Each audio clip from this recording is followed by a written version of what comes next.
All right, so picking up where we left off, this is a continuation of the part 2 of the Door of Faith.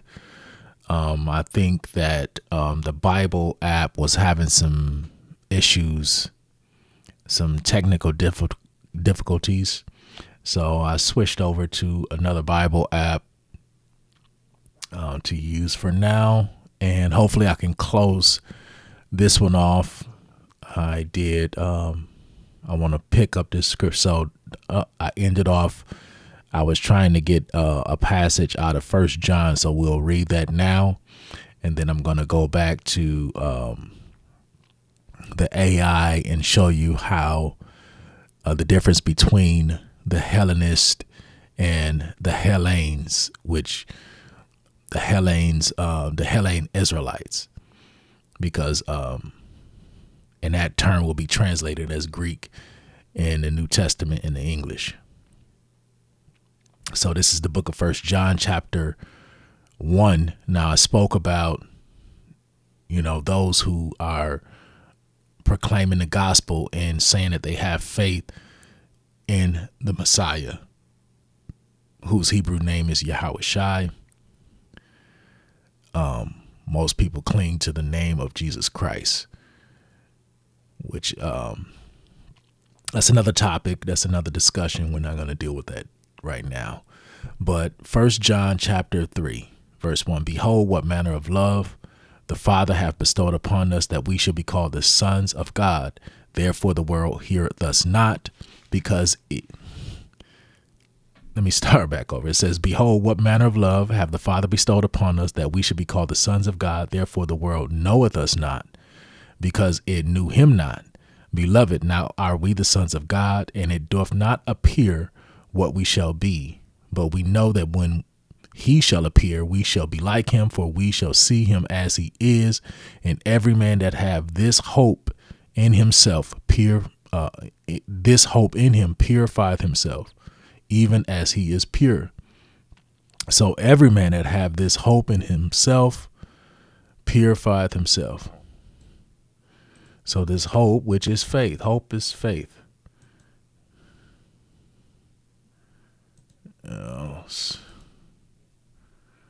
We're clicking too many buttons.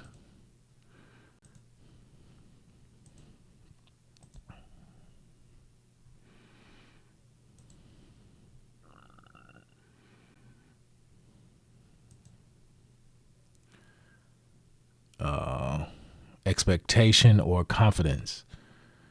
From the Strong's exhaustive concordance, it means faith. From a primary Aleppo, to anticipate, usually with pleasure, expectation, abstractly or concretely, or confidence, faith, or hope.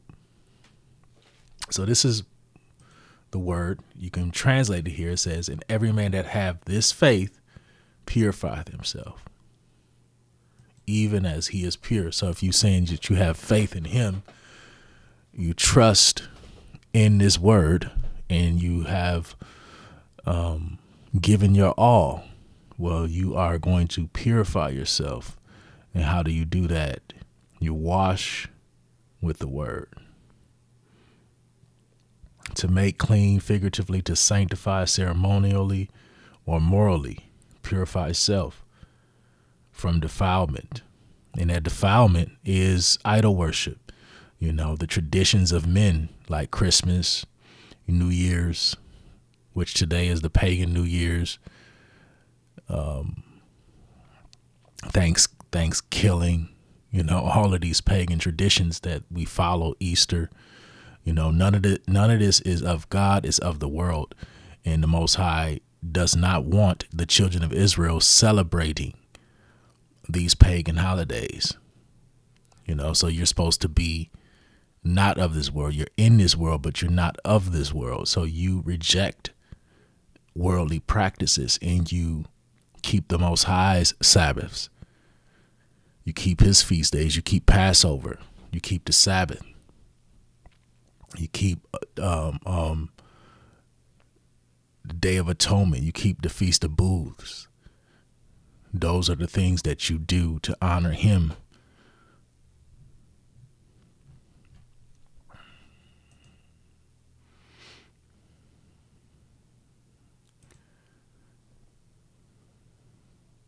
So to be clean, it says, even as he is pure, clean, or chaste, or perfect, modest. And perfect don't mean that you are without error. It's just that your intentions aligns with his. So when you come into the truth, you offend less, you sin less, and you become more and more like him. The more you become like the Mashiach, the less you sin. The Apostle Paul spoke on that in the book of Philippians, making yourself conformable unto death. So this is Philippians chapter 2.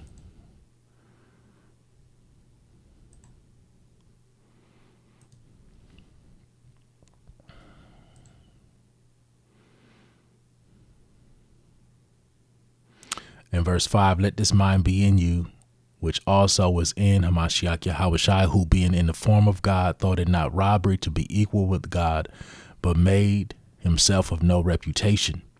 And a lot of these celebrations and, things of this world is all about making yourself of reputation, to make a name for yourself.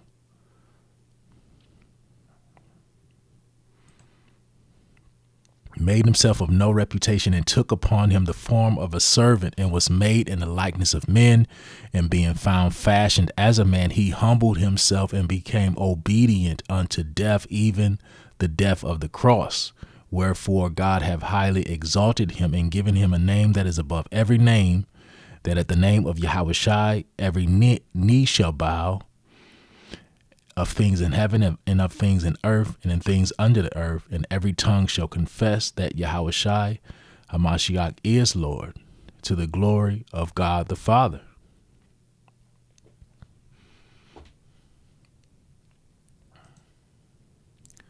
So we talked about this passage here in John chapter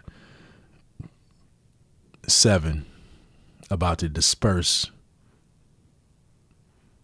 Israelites that were amongst the Greeks. So I want to kind of go back over this again briefly. So John chapter 7.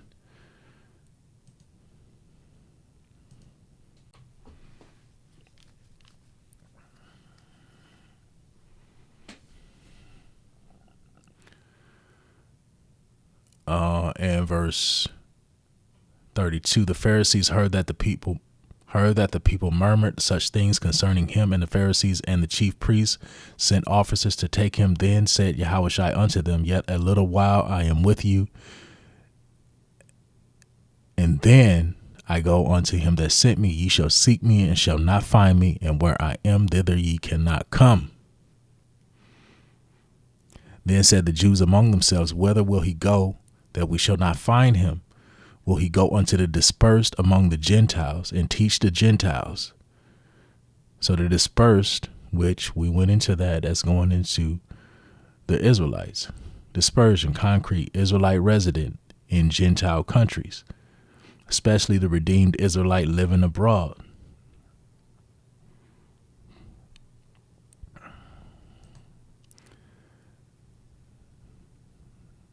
And that's what it's going into. So and you gotta know how to ask Google these questions. I said, what were the Jews called who didn't have knowledge? I put Noish. I guess they caught what I was saying. Who didn't have knowledge of their Jewish ancestry, called in the Greek world. It says Jews who lost touch with their heritage in the Greek world were often seen as Gentiles, or Goyim in Hebrew, but specifically those who fully adopted Greek language and culture, even intermarrying and forgetting their roots, like some of the 10 lost tribes, became culturally indistinguishable from native Greeks, often called Hellenes by other Jews, even though they weren't ethnically Greek, blurring the lines between cultural Jews and actual Greeks.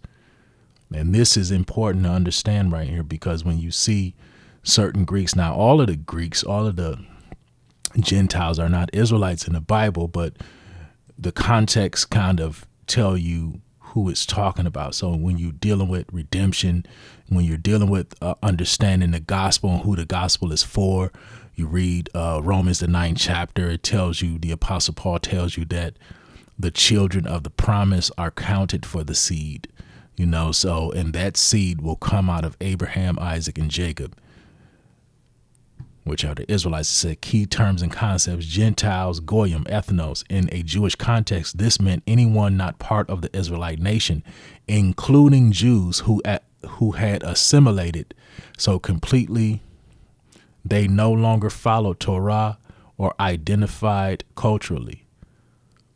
So they are called Gentiles, and this is why they said that in John chapter 7. It says Hellene, while meaning Greeks in the biblical/Jewish world, it often referred to Jews who fully embrace Greek language, philosophy, and customs, sometimes even abandoning Jewish practices.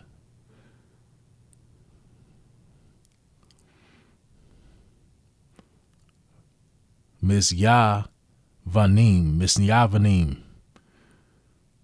a Hebrew term meaning Hellenist, used for Jews who adopted Greek ways, sometimes to the extreme of losing their Jewish identity.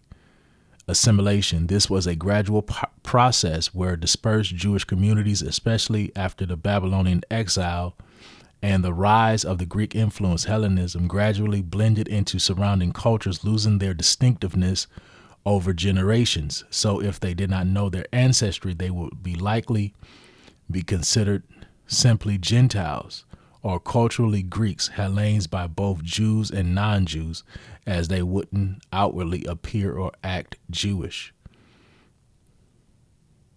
And that's my point right there. So the Israelites were being called Greeks. And this is exactly what we're reading here in John chapter 7 and verse 35. Then said the Jews among themselves, whither will he go that we shall not find him? Will he go unto the dispersed among the Gentiles and teach the Gentiles?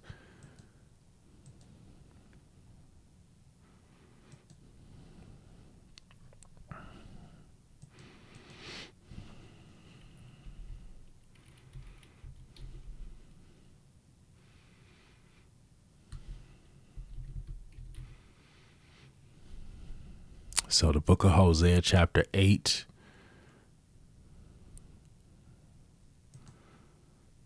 The book of Hosea chapter 8 verse 8. Israel is swallowed up. Now shall they be among the Gentiles as a vessel wherein is no pleasure. So Israel is swallowed up. Now shall they be among the Gentiles. And this is why the Bible always uses the word or the phrase among the heathen, among the Gentiles.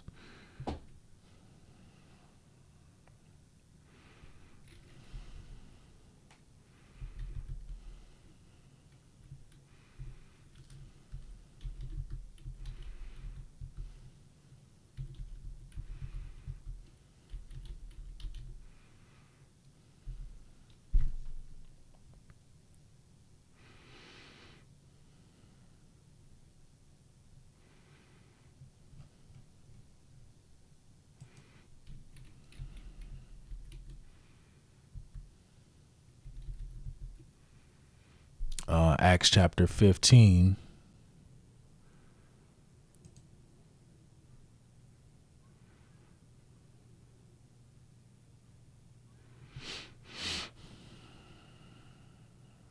In verse 13, and after they had held their peace, James answered, saying, Men and brethren, hearken unto me. Simeon have declared how God at first did visit the Gentiles to take out of them a people for his name, and to this agree the words of the prophets as it is written. So James is letting you know,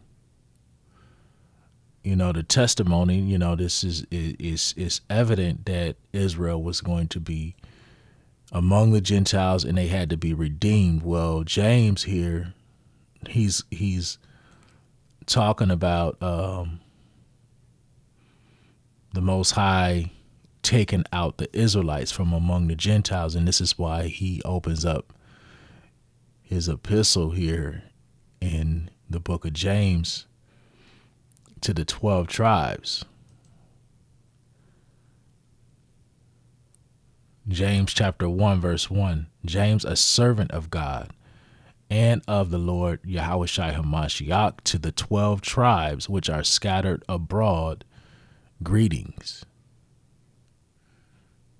To the 12 tribes.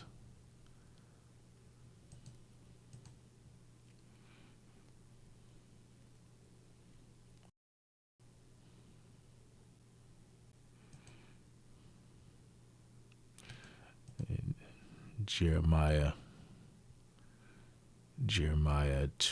2 and 21. Let's touch on this a little bit. So this is something that actually needs a lesson in itself. So I actually read it in the NIV. So this is Jeremiah chapter 2.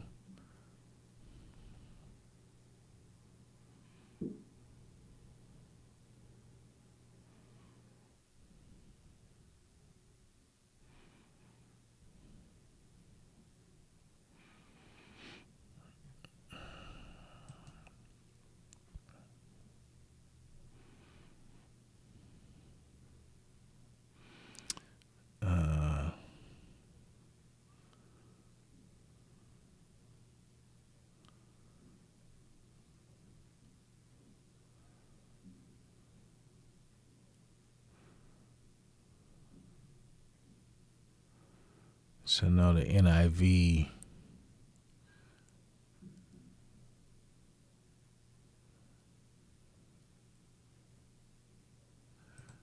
Let's see this. Harmon Christian Bible.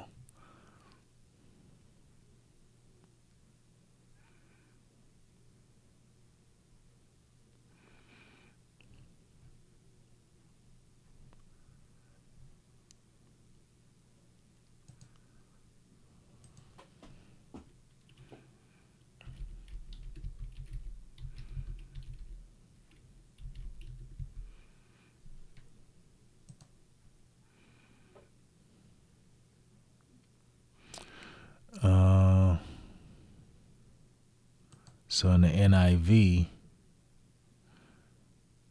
Jeremiah 2 and 21, and I know it reads like that. So sometimes these Bible apps, I think they be conscious of what's going on. They know the Israelites are teaching the true gospel, and so they'll try to change certain things up. Yeah, so it's not reading the same here. And I can use this here. So the primary word for wild vine, and let's actually look at it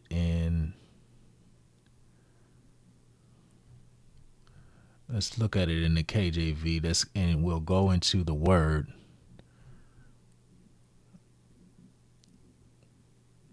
So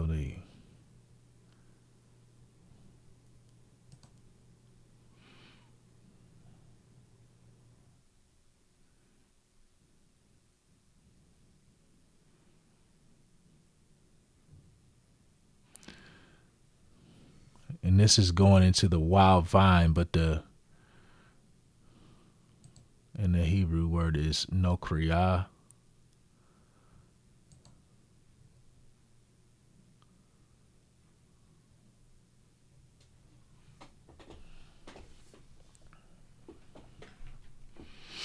Jeremiah 2 and 21, I had planted you like a choice vine from the very best seed. How then could you turn yourself before me into a degenerate wild vine.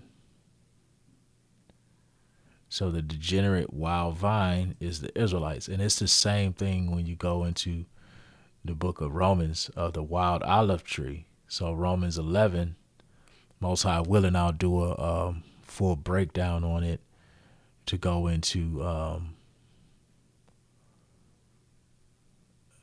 understanding the wild olive tree and understanding the root, understanding the wording that the Apostle Paul is using, referring to the natural branches versus those who are grafted in, because that is important.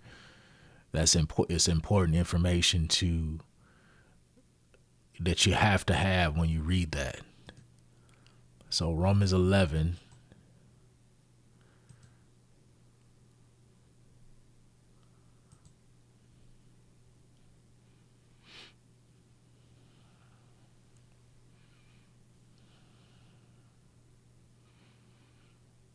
verse 17, and if some of the branches be broken off, and thou being a wild olive tree wert graft in among them, and partakest of the root of the fatness of the olive tree, boast not against the branches, but if thou boast, thou bearest not the root, but the root thee. So this is the remnant of the scattered Israelites returning, being looked at as like this wild olive tree. And that's the context, but I'm not going to touch on that today. Most high willing, we'll get a chance to visit it where I can do a full in-depth breakdown going into Romans 11 and help you understand. But so the door of faith, which would have been the outcast, those who didn't have access to the temple, those who didn't have access to Jerusalem, so they're given the gift of faith. So now they're given the doctrine of Yahweh Shai. So now they can turn to the Father in the land of their captivity, and their offerings is accepted. So their prayers is heard if they walk before him in spirit and in truth.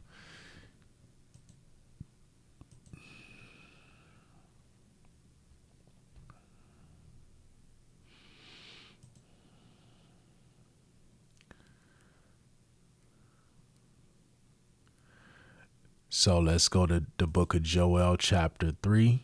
That's one other verse where it speaks of judgment coming on the nations, but this is one important point that I wanted to bring out here. So this is Joel chapter 3.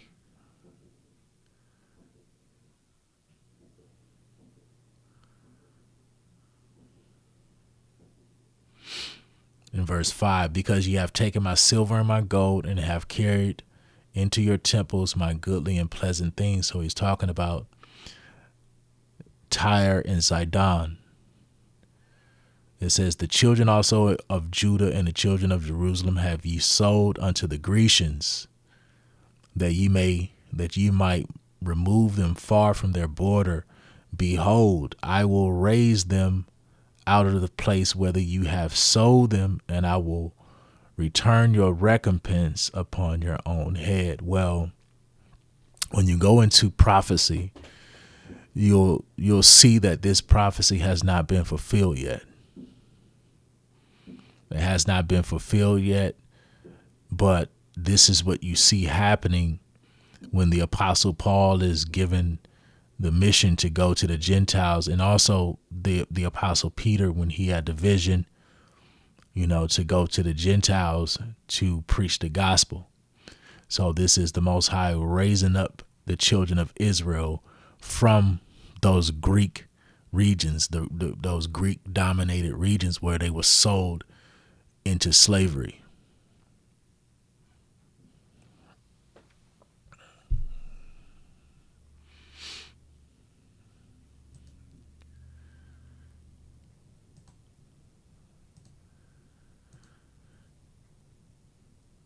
Also, another one is in Zechariah, the 9th chapter, and we don't have to read that, but it's also going to go into how he's going to judge the sons of Greece.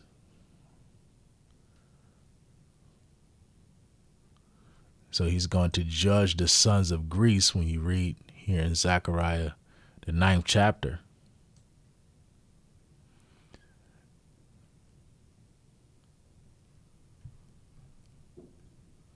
Which is also important to understand that. So then you'll start to be able to distinguish which Greeks is talking about. So these Greeks that it's talking about, they're Israelites that was living as Greeks or living as Gentiles, and they were frowned on by the religious elites of that time. But through faith in Yahushua, his death, burial, and resurrection, we're sanctified, we're justified by the blood and sanctified by this word. So we're brought back into good graces with the Heavenly Father, and we can offer up our sacrifices unto him and be accepted, and pray for deliverance, pray for our families, and help build the Most High's kingdom and chant down Babylon. So I pray that was edifying to the lambs. Until the next time, shalom. Be blessed, family.